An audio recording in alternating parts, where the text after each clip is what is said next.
Hello everyone, कैसे हैं आप सब। आई होप आप सब बहुत बढ़िया होंगे और आप सभी का मैं स्वागत करती हूँ डिवाइन हीलिंग विजडम चैनल पर।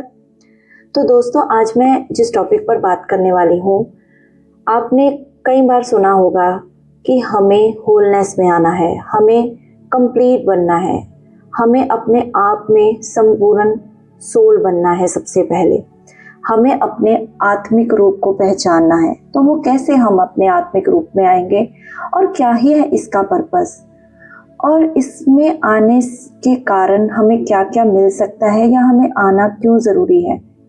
और कई लोगों का ये भी प्रश्न है कि हम लोग कंप्लीट या होल कैसे बने। तो आज इस वीडियो के माध्यम से मैं उनके सारे क्वेश्चंस, डाउट्स को क्लियर करूंगी। तो जैसे आपको पता है कि हम लोग इस 3D में जी रहे हैं, जो कि हम इस दुनिया में, भौतिक संसार में, भौतिक शरीर लेकर हम इस दुनिया में आए हैं। और क्या आपको लगता है कि इस जीवन का जो लक्ष्य है वो सिर्फ इतना ही है, पैदा हुए, उसके बाद बड़े हुए, पढ़ाई लिखाई की, उसके बाद शादी हुई, नौकरी की, और फिर उसके बाद बड़े हुए और उसके बाद अपने बच्चों की जिम्मेदारियां निभाई, उसके बाद इस धरती से चले गए। तो क्या इतना ही जीवन था? और फिर जब चले गए, मृत्यु को प्राप्त हो गए, तो फिर से एक और नए जन्म के लिए तैयार हो गए, और नहीं पता कि अगला जन्म कहाँ होगा, कैसा होगा, क्या हमारे कर्माज होंगे, किन किन कठिनाइयों को हमें पार करना पड़ेगा। तो क्यों ना हम ऐसी चीज को अपनाएं जो हमें इसी जीवन में मुक्ति का मार्ग दिखाए। अब जो लोग बोलते हैं कि ये जर्नी हमें जो मिली है वो एक श्राप है, कर्स है, तो जब आप इसको और इस जर्नी को डीपली समझने लगते हो तो आपको पता चलता है कि इससे ब्यूटीफुल जर्नी तो कोई है ही नहीं। क्योंकि गॉड का प्यार पाना बहुत ही कम लोगों को नसीब होता है, बहुत ही कम। जिनको हम चूजन वन कहते हैं, जिनको भगवान चुनते हैं, उनको सभी से, सारी अपनी चीज़ों से उनको तोड़ देते हैं। सब लोग उनका साथ छोड़ देंगे, हर चीज़ में उनको नाकामी हाथ लाएगी। हर एक इंसान जो उनके आसपास था वो उसको छोड़कर चला जाएगा। उसके दुख में जब कोई भी उसके साथ नहीं रहता तो एक जो इंसान है वो समझ पाता है कि कौन मेरा अपना था, कौन पराया था, कौन मेरी दुख की घड़ी में मुझे साथ लेकर चला और किसने मेरा साथ छोड़ दिया। तो जब इस जर्नी में हम आते हैं, ट्विन फ्लेम जर्नी में, तब हमें समझ लगती है, जैसे जैसे हम अपने आसपास के लोगों से ट्रिगर होते हैं, हमें ट्रिगर्स मिलते हैं, तो हम इस जर्नी को समझ पाते हैं कि आखिर क्यों ये सब हो रहा था। और फिर इतने ट्रिगर सहते हुए, इतनी परेशानियों को झेलते हुए, कई बार हम लोग इतना भी सोच लेते हैं कि हम अपने जीवन को ही समाप्त कर देंगे, क्योंकि हमें ऐसा जीवन, ऐसी बुरी चीज़ों वाला जीवन चाहिए ही नहीं, और हमें ऐसा कर्स भरा जीवन नहीं जीना। हमारे मन में थॉट्स आएंगे कि हम अपने आप को कुछ कर लें, हम मर जाएं, हम क्यों ही जिंदा हैं, हमने क्या ही कर लिया जिंदा रह के। तो जब इन सारी चीज़ों के अंदर फिर भी आप नहीं मरते, फिर भी भगवान आपको बोलते हैं, कोई एक ऐसी शक्ति आपको अंदर से बोलती है, नहीं, लड़ो, अपने लिए लड़ो। कोई तो एक चीज होगी तुम्हारे जीवन में जिसके कारण तुम अपने आप को संभालो। वहां से जो आपको हिम्मत आती है, वहां से जो डिवाइन आपको रास्ता दिखाते हैं बेसिकली, तो वो रास्ता एक अध्यात्म का, एक स्पिरिचुअलिटी का मार्ग हम पकड़ लेते हैं। तो जब हम अध्यात्म का, स्पिरिचुअलिटी का मार्ग पकड़ लेते हैं, तब हमें सही रास्ता मिलता है। एक्चुअली जब हमें सबसे बड़ा, कहते हैं ना कि प्यार में जब धोखा मिलता है, प्यार जब हमने किसी से टूट कर प्यार किया, हमने उस चीज़ को इतना चाहा, इतना प्यार किया कि हम खुद को भी भूल गए। एक पल के लिए हमने खुद को ही गवा दिया। तो डिवाइन हमें रियलाइज करवाते हैं उसी जो आपकी इतनी कीमती, इतनी प्यारी चीज़ आप जिसको समझ रहे हो, जब वो आपसे दूर जाती है, आपको उसके अलग अलग रंग देखने को मिलते हैं, असलियत आप जानते हो, समझने लगते हो।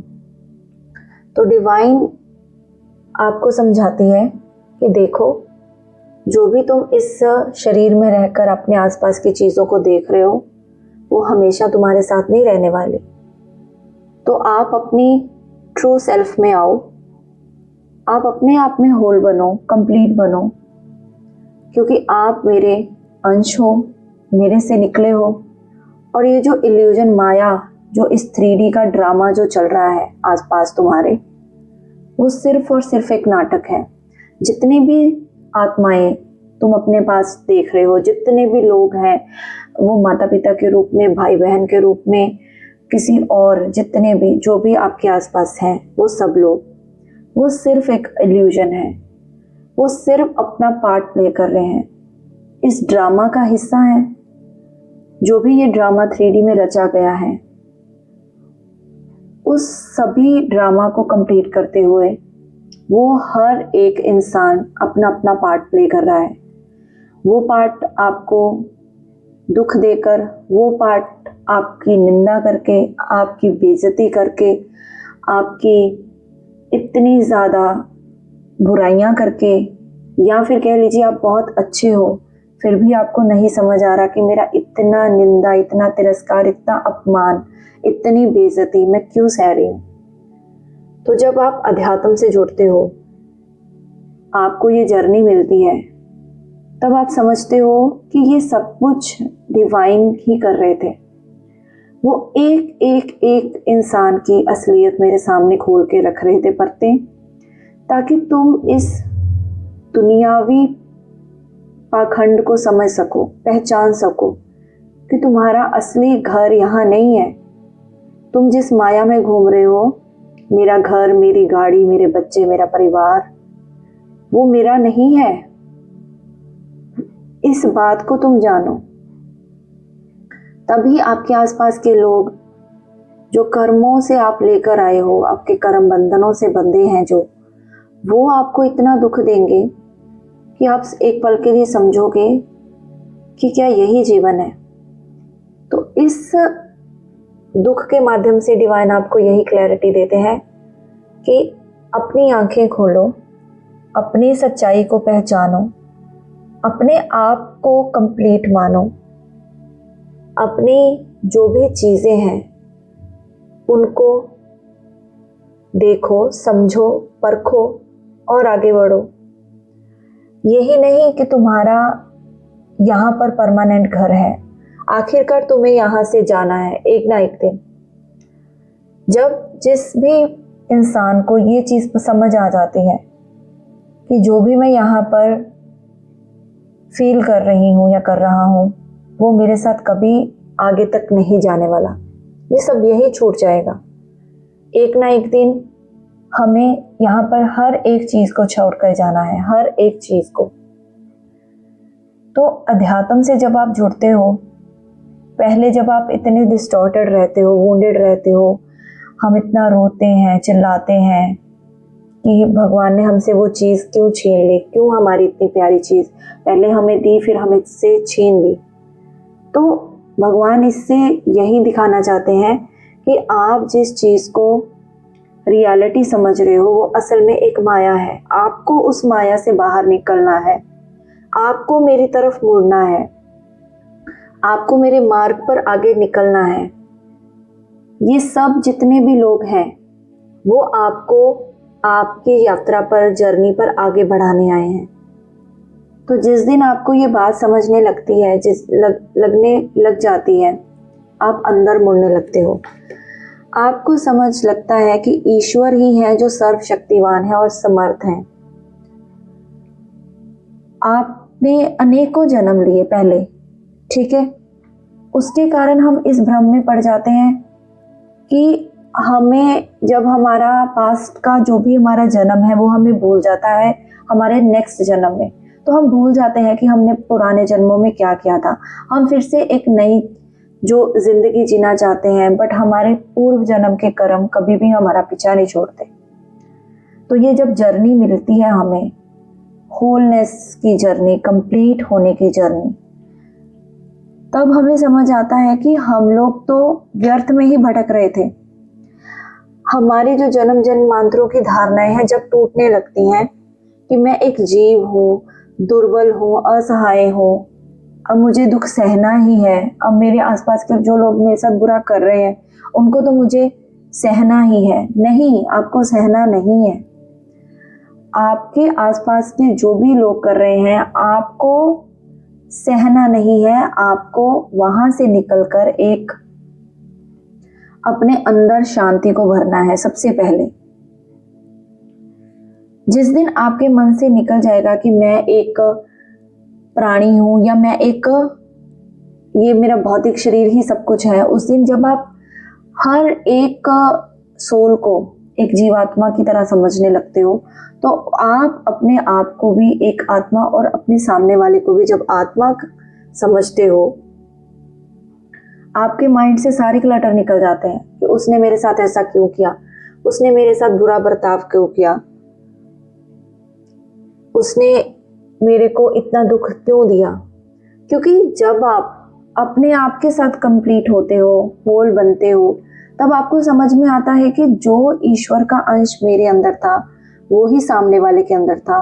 वो सिर्फ और सिर्फ अपना पार्ट प्ले कर रहा है मेरे को आगे बढ़ाने के लिए, मेरे को इस जर्नी पर पुश कर रहा है, मेरे को इस जर्नी पर आगे बढ़ाने का हर संभव प्रयास कर रहा है। वो किसी भी तरह से हो सकता है, मेरा अपमान करके, मैं कितनी भी अच्छी चीज़ें कर लूँ, मेरा तिरस्कार करके, मेरी निंदा करके, मेरी बेइज्जती करके, मुझे डिसरिस्पेक्ट करके।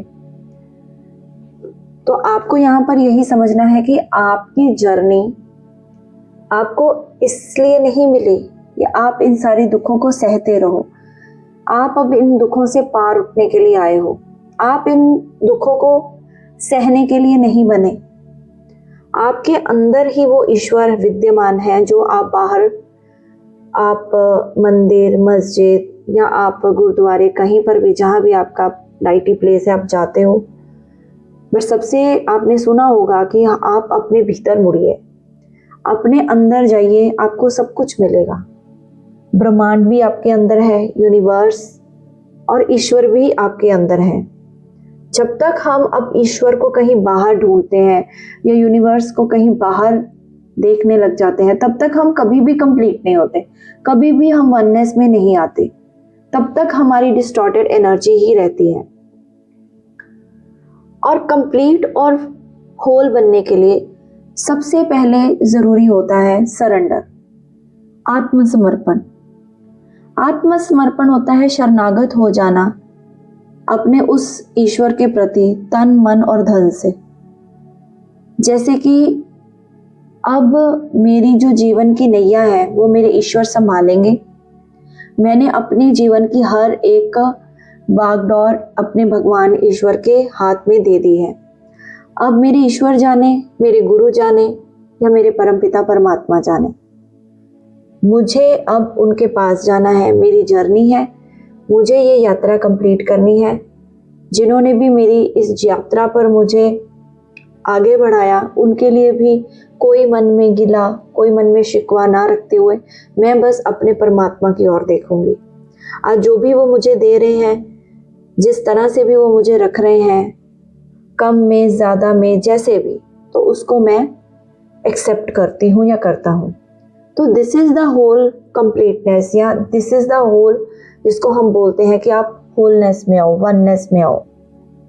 गॉड के साथ वननेस ऐसे नहीं होती कि हम बहुत ज़्यादा पूजा पाठ, मंदिरों में घंटियाँ बजा रहे हैं, दिन रात हम दो 3 घंटे की पूजा कर रहे हैं इतनी सामग्री के साथ। वो पूजा नहीं है, वो सिर्फ हम बाहरी पूजा कर रहे हैं, आंतरिक पूजा तो हमने की नहीं। ईश्वर कहते हैं कि मेरी आप आंतरिक पूजा कर लीजिए। मेरे को नहीं भी है आपके पास कुछ देने के लिए तो आप मानसिक सेवा कर लीजिए। मेरी आरती कर लीजिए, मन में मुझे पुकार लीजिए, मन में मेरे साथ बातें कर लीजिए, मन में दिया जला लीजिए, मन से ही सोचिए कि मैं आप पर फूलों की माला चढ़ा रही हूँ। एक वननेस की स्थिति कि मुझे अगर मेरे पास कुछ भी नहीं है तब भी मैं अंदर से होल हूँ, क्योंकि मेरे ईश्वर तो अंदर है। मैं बाहर कहाँ ढूंढ रही हूँ उनको, मूर्तियों में या इधर उधर या कहाँ। होल और कंप्लीट बनने का सबसे बड़ा एकमात्र उपाय है कि अपने अंदर उतर जाइए। बस अपने अंदर उतरने से आपको आपकी जो भी चीजें हैं सब अलाइनमेंट में आना शुरू हो जाती हैं, क्योंकि आपने अब आत्मसमर्पण करके आप शरणागत हो गए उस परम शक्तिवान ईश्वर के। तो क्यों नहीं आपको गॉड डिवाइन आपको अपनाएंगे? क्या उनको नहीं पता कि मेरे इस बच्चे को क्या ज़रूरत है, इस टाइम पर उसे किस चीज़ की ज़रूरत है? अगर वो आपकी लाइफ से कुछ चीज़ों को निकाल भी रहे हैं तो हम उनको दोष देते हैं कि आपने हमारी सेपरेशन कर दी, आपने हमें इतना दुख दे दिया, हम कहाँ जाएं, क्या करें। तो जो उस पेन सेपरेशन के पीछे आप इस वक्त नहीं देख पा रहे, वो आपके गुरु आपके ईश्वर देख रहे हैं। उनको पता है इस टाइम पर वो चीज़ें आपके लिए अच्छी नहीं हैं, चाहे वो आपके डीएम ही क्यों ना हो, चाहे वो आपसे कितना भी प्यार क्यों ना करते हो। जब फ्यूचर में वो चीज़ें आप पर आपके सामने अनफोल्ड होती हैं तो आप समझ पाते हो कि वाकई में जिस चीज़ को मैं उस टाइम पर मांग रही थी, रो रही थी, गिड़गिड़ा रही थी, या मांग रहा था, रो रहा था, गिड़गिड़ा रहा था, वो तो असल में गॉड ने मेरी प्रोटेक्शन के लिए मुझसे दूर रखी थी।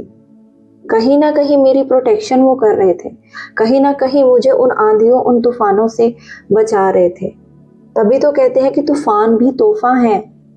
अगर इस जर्नी में मैंने अपना एक्सपीरियंस बता रही हूँ, जो मैंने इस जर्नी में आकर सीखा है कि जितने भी आपके इस लाइफ में तूफान आते हैं, आपको ये जर्नी भी मिलती है, तो वो जो भी तूफान आपकी ज़िंदगी में आए हैं वो एज अ तोहफा, एज अ गिफ्ट आए हैं।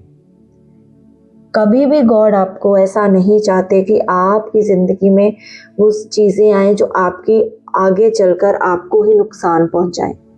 इस टाइम पर जब हम परेशान होते हैं, जब हम दुखी होते हैं, हमें नहीं पता, हम भगवान को भी दोष देते हैं, खुद को तो देते ही हैं, खुद भी गिल्ट में आ रहते हैं कि हमें क्यों नहीं ये चीज़ें मिल रही, हमारा ही दोष है, भगवान का दोष निकाल देते हैं। बट डेफिनेटली उस टाइम पर भगवान हमें इतना ज़्यादा प्रोटेक्ट करते हैं उन सारी नेगेटिव चीज़ों से, उन सारे नेगेटिव लोगों से जहाँ पर हमारी भलाई नहीं है और जो हमारी यात्रा को बाधित करने वाले हैं, या फिर हमारे और हमारे परमात्मा के मिलन में जो अड़चन बनने वाले हैं या रोड़ा लगाने वाले हैं, तो उनको ईश्वर रहने ही नहीं देते आपके जीवन में। तो होलनेस, कंप्लीटनेस और वननेस में आने के लिए आपको कोई आडंबर नहीं करना। किसी चीज़ों को ये नहीं सोचना कि मैं इतनी भक्ति नहीं कर पा रही तो शायद मैं ईश्वर से दूर हूँ। ईश्वर आपके अंदर है, कुछ मत करो, कुछ नहीं हो रहा, जस्ट शांत मन चाहिए उसके लिए आपको। आपका मन शांत होगा जब आप तभी अपनी जो भी ईश्वर से ध्यान लगा पाओगे, वो आपका और उनका कनेक्शन सीधा बनेगा। सबसे पहले इन सारी जो भी आपको चीज़ें बॉदर कर रही हैं उनसे आप मन हटाकर अपने मन को शांत करने का प्रयास कीजिए। अपने आप धीरे धीरे आप अपने अंदर कंप्लीट फील करना शुरू हो जाओगे।